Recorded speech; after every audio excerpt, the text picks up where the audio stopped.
Please raise your right hand and repeat after me. I state your name. A graduate of Northwestern Visayan Colleges.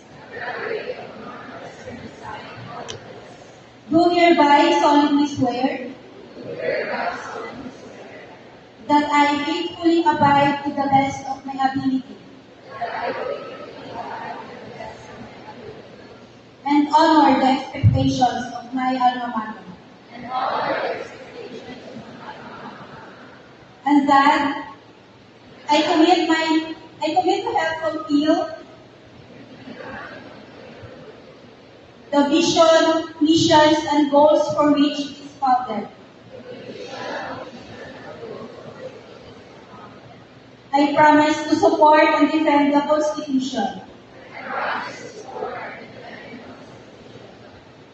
and bylaws of the Northwestern Visayan Colleges and Alumni Association.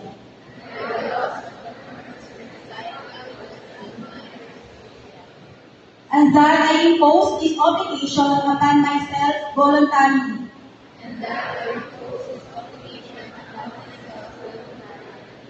Without mental reservation or purpose of evasion. So help me God.